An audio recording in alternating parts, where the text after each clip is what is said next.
চামচটা দিয়ে দেব। চামচ ছাড়া তো আমার বেটিয়া রানী খায় না। ঠিক আছে, এই যে এবার ব্যাগে দিয়ে দেবো। দিয়ে দিয়েছি। আর মানাই যে এদিকে সকালবেলা উঠে পড়েছে, ব্রাশ করা হয়ে গেছে। তো আমারও ব্রাশ করা হয়ে গেছে, তো দেখতে পাচ্ছ ব্রাশ করে চলে এসেছি দুজন মিলে। আর ওর টিফিনটা গুছিয়ে দিলাম, বইগুলো গোছানো হয়ে গেছে, জলও ভরা হয়ে গেছে বোতলে, নিয়ে যাবে বোতলে জল। হাতে লেগেছিল সেটা যেটা যেটা খেয়ে নিচ্ছি আর কি। কেকটা খুব ভালো ছিল, দাদাভাই কেকটা নিয়ে এসেছিল, দারুণ ছিল কেকটা। না সকালবেলা ছাতু খেয়ে যায়, ঠিক আছে, সকালে স্কুল থাকলে দুধও খায়, আবার দুধও খায় বিস্কুট দিয়ে। এবার আমি ছাতুটা ওকে গুলে দেবো বিট নুন দিয়ে। ছাতু সবাই খাই, আমরা তিনজনে খাই বলে তো দাদাভাই নিয়ে আসে বেশি করে। আমি ছাতু খেতে খুবই ভালোবাসে, আর দাদাভাইও ভালোবাসে, আর আমিও খাই। ওনাকে ছাতুটা ফেটে আর দিয়ে দিলাম খাওয়ার জন্য। আর এদিকে দেখতেই পাচ্ছ সকালবেলা মানা টিভি দেখছে আর ছাতুটা খেয়ে নিল। আর তারপরে এই প্লাস্টিকে করে জুতোটা নিয়ে নিচ্ছি, কারণ হচ্ছে এমনি পরিয়ে নিয়ে গেলে ভিজে যাবে, তার জন্য প্লাস্টিকে করে জুতোটা নিয়ে নেবো, ওখানে গিয়ে পরিয়ে দেবো মানাকে।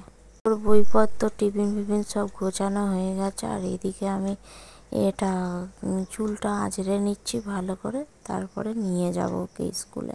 জামা প্যান্টও পরা হয়ে গেছে, মানাকেও রেডি করে দিয়েছি, রেডি হয়ে বসেই আছে দেখতেই পাচ্ছ। আর 8টা বেজে গেছে, আর ঘড়িটা ফার্স্ট আছে বলে একটু লেটেই যাব, 8টা 10-এ যাব, বাড়ি থেকে বেরোবো 10-15 আর কি। 8টা 10-15 বেরোলে আমার হয়ে যায়, তো কাছাকাছি স্কুল। মানা এমন ছাতু খেয়েছে তো মুখে লেগে আছে, তো মুখটা মুছিয়ে তারপর আমরা বেরিয়ে গেলাম। বৃষ্টিটা এখন পড়ছে না, তো ছাতা নিয়েছি যদি বাই চান্স বৃষ্টি আসে। কথা সব নিয়ে বেরিয়েছি, কিন্তু বৃষ্টি কোনো পড়ছে না এখন বৃষ্টি, ঠিক আছে। আর মানুষ জুতো পরাইনি, স্কুলে গিয়ে পরিয়ে দেবো সামনেটা, তারপরে স্কুলে ঢুকিয়ে দেবো। জল টল থাকে তো লেগে যাবে, তার জন্য। আর কালকে ভিজে গেছিলো বললামই তো, ওই জন্য আজকে জুতোটা। এবার আমি এখানে দাঁড়িয়ে পরিয়ে দিলাম স্কুলের আগে, কিছুটা এগিয়ে পরিয়ে দিয়ে তারপর মানাকে স্কুলে দিয়ে আর আমি চলে যাচ্ছি বাড়িতে। বন্ধুরা, আরও একটা নতুন ব্লগ নিয়ে চলে আসলাম তোমাদের কাছে। বড়দের প্রণাম আর ছোটোদের বুক ভরা ভালোবাসা আর সর্বাণী ডেইলি ব্লগে সবাইকে স্বাগত জানিয়ে ব্লগটা আজকের এখান থেকে স্টার্ট করলাম। Let's go. মাছটা বের করে দিচ্ছি, এই যে মাছ, চলো বাড়ি।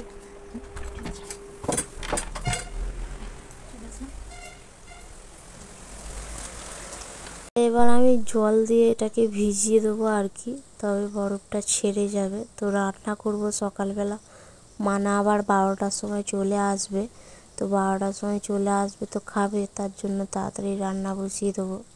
জল দিয়ে আমি ভিজিয়ে রাখছি, প্রচণ্ড বরফ, ঠিক আছে, না ভিজিয়ে রাখলেও হবে না।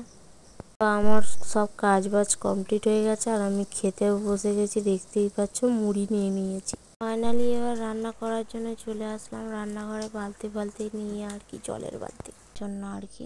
ডাল আছে, চচ্চড়িও আছে, তো আজকে শুধু মাছের ঝাল করব আর ভাত করব, আর ডালটা গরম করব আর চচ্চড়িটা গরম করব। বলতে কালকের যে ঢেঁড়স তরকারি করেছিলাম চিংড়ি মাছ দিয়ে চচ্চড়ি, সেটাই। মাছটাকে আমি ভালো করে তেল হলুদ মাখিয়ে নেবো, আর কড়াটা জ্বালিয়ে দেবো, দিয়ে এবার তেল দিয়ে দেবো কড়ার মধ্যে। কড়াটা তেলটা গরম হলে আর কি তারপর মাখিয়ে তারপরে কড়ার মধ্যে দিয়ে দেবো ভাজার জন্য মাছটা। তো দেখতেই পাচ্ছ ফাইনালি এবার মাছটা নুন হলুদ মাখিয়ে দিয়ে দিলাম কড়ার মধ্যে গরম তেলে। ভালো করে তেলটা গরম করে নিয়েছিলাম। তো আমার মনে পড়লো যে দুটো আলু ভাতে তো ভাতে দিতে হবে, নাহলে মানা কী দিয়ে খাবে। তো দুটো আলু ভাতে দিয়ে দিচ্ছি, আমিও খাবো একটা আলু ভাতে, আর মানা একটা আলু ভাতে খাবে। ভালো করে ফাইনালি আমার আলুটা কাটা হয়ে গেছে আর ছাড়ানো হয়ে গেছে খোসাটা, তারপর ভালো করে ধুয়ে দিয়ে দিলাম। তারপরে এবার পেঁয়াজটা নিয়ে নিলাম, পেঁয়াজের খোসা ছাড়ানো হয়ে গেছে, আর কুচি কুচি করে কেটেও নিচ্ছি, দেখতেই পাচ্ছ। আর বাটা মাছটা ভাজা হয়ে গেছে, আর যে কাটা পোনা মাছটা ছিল সেটা দিয়ে ভেজে নিয়েছি। আর তেলটা বেশি পড়ে গেছে, তো একটুখানি বাটিতে তেলটা তুলে আর ঢাকা দিয়ে রেখে দিলাম, পরের দিনে রান্না করে নেব। ওই তেলের মধ্যেই পেঁয়াজগুলো দিয়ে দেবো মাছের ঝাল করার জন্য আর কি। তো মাছের ঝালটা ফাইনালি রেডি হয়ে গেছে, আর তারপরে মাছটা দিয়ে দিচ্ছি, দেখতেই পাচ্ছ। আর খুন্তির সাহায্যে একটুখানি উল্টে পাল্টে দিচ্ছি ভালো করে, ঝোলটা যাতে ঢুকে মাছের ভিতরে। হয়ে গেছে মাছের ঝাল, এবার নামিয়ে নিচ্ছি, দেখতেই পাচ্ছ। ডালটা গরম করে নেবো ভালো করে, ঠিক আছে। ফ্রিজে যেহেতু ছিল ডালটা অনেকক্ষণ বের করে রেখেছিলাম, তারপরে গরম করে নিচ্ছি। ওরা মাছ ওই যে চিংড়ি মাছ আর ঢেঁড়স দিয়ে চচ্চড়ি করেছিলাম, তো সেটাও গরম করে নিচ্ছি। এটা আমি খাবো, মানও খাবে না। বাইরে কিরকম বৃষ্টি হচ্ছে দেখো। এবার নিয়ে চলে আসলাম, রান্না হয়ে গেছে, আর শুধু ভাতটা বাকি আছে, এসে করব, ঠিক আছে। ফুটিয়ে বন্ধ করে দিয়েছি, আর চলো রেডি হই এবার। তো রেডি হয়ে গেলাম, ঠিক আছে। এবার চলো মানাকে আনতে যেতে হবে। তো বৃষ্টি পড়ছে বাইরে, ঠিক আছে, দেখতেই পাচ্ছ বৃষ্টি পড়ছে। এবার ছাতাটা খেলাতে হবে। ফাইনালি ছাতাটা ফেলে নিলাম, এবার যাচ্ছি মাকে আনতে। বৃষ্টি পড়ছে ভালোই, মোটামুটি বৃষ্টি পড়ছে, ঠিক আছে। যাই, চলো দেখা হচ্ছে। মানা যাচ্ছে, নিয়ে নিলাম, চলো চলো চলো। বৃষ্টি আরম্ভ হয়ে গেছে, ভালোই বৃষ্টি পড়ছে। আর আসার সময় প্লাস্টিকটা নিয়ে আসতে ভুলে গেছি, তাড়াহুড়ো করে বেরিয়েছি, তো জুতোটা তাই জন্য ভিজে যাবে, তা আবার শুকনো করতে দিতে হবে। এখন তো রোদ নেই, হাওয়াতে দিতে হবে আর কি। এই যে এসে গেলাম বাড়িতে। দে ছাতাটা দে, বন্ধ করি। ছাতাটা এখন বন্ধ করতে হবে, ঠিক আছে। ছাতাটা বন্ধ করলাম। ফাইনালি ঘরে চলে আসলাম। মানুষ বসে গেছে খাটের উপরে, জামা কাপড় খুলে দিচ্ছে পাখা চালিয়ে। এবার জামা কাপড় খুলে দিতে হবে, আর আমিও জামা কাপড় ছাড়বো। জামা কাপড় খুলে দিয়েছি, আর মানাকে নিয়ে একটুখানি পড়তে বসেছি। তো কি করেছে খাতায় সেগুলো দেখছি আর কি। ওদের পরীক্ষা হয় খাতা অনুযায়ী, খাতাতে যেইগুলো করায় তো সেইগুলোই পরীক্ষাতে দেয় আর কি। তারপরে পড়ানো টড়ানো হয়ে গেছে, তারপর রান্নাঘরে চলে আসলাম ভাতটা মানে করার জন্য আর কি। আমি ভাতটা ফুটিয়ে বন্ধ করে দিয়েছিলাম, তো এবার নামিয়ে নিচ্ছি। ফুটিয়ে নিলাম একবার, তো ভালো হয়ে গেছে ভাতটা সিদ্ধ।